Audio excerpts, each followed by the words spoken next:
আসসালামু আলাইকুম। কত কাজ শুরু করলাম পাকের করতে। সিল্কে দিয়ে আলু দিয়ে ভাজি করব।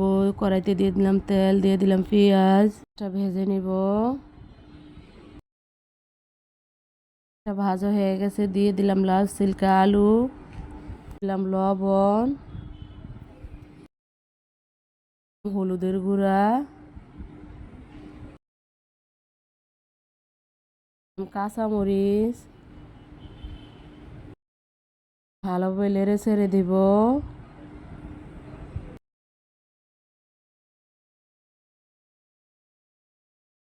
ঢাকনা দিয়ে ঢেকে দিব। ঢাকনা উল্টে আবার দেখবো। নাড়াচাড়া করে দিয়ে ঢাকনা দিয়ে ঢেকে দিলাম। উল্টে আবার নাড়াচাড়া করে দেব। যেটা হয়ে গেছে পরায় ধনিয়া পাতা দিয়ে দিলাম। নেড়ে ছেড়ে ধনিয়া পাতা দিয়ে ভাজিটা এখন নামিয়ে নিব। রুটি ভাজবো, তাওয়া দিয়ে দিলাম। তাওয়াতে দিয়ে দিলাম রুটি, ভেজে নিব ভালোভাবে উল্টিয়ে পাল্টিয়ে। ভাজা হয়ে গেছে, এখন নামিয়ে নিব।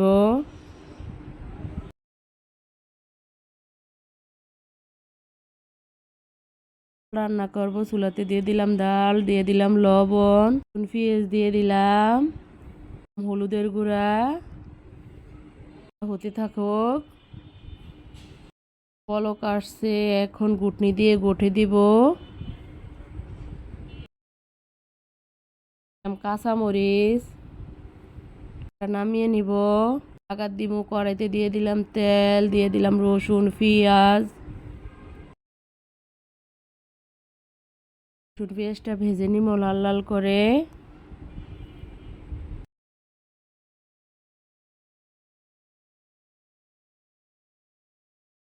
পেঁয়াজ ভাজা হয়ে গেছে, ডালের ভিতরে ভাগারটা দিয়ে দিব।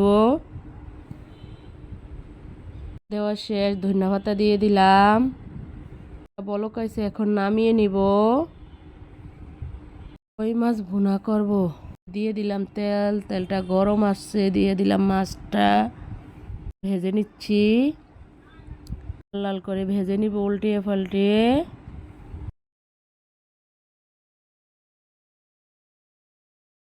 ভাজা হয়ে গেছে, নামিয়ে নিব।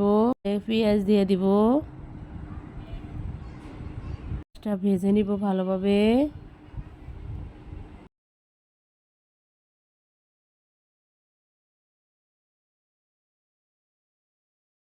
ভাজা হয়ে গেছে, দিয়ে দিলাম রসুন বাটা, জিরা বাটা, দিয়ে দিলাম একটু পানি,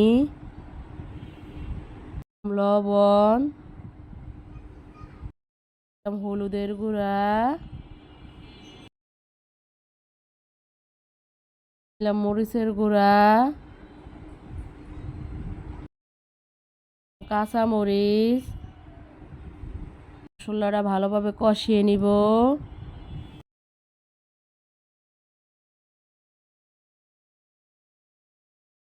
কষানো হয়ে গেছে, এখন মাছটি দিয়ে দিলাম, ভালোভাবে কষিয়ে নিলাম, দিয়ে দিলাম একটু পানি। বুড়ারা ফ্রাই হয়ে গেছে, নামিয়ে নিব। ভর্তা করব, দিয়ে দিলাম তেল, দিয়ে দিলাম পেঁয়াজ, পেঁয়াজ ভাজি আলু ভর্তা করব। এটা ভাজা হয়ে গেছে, এখন আলু ভর্তা করে নিব।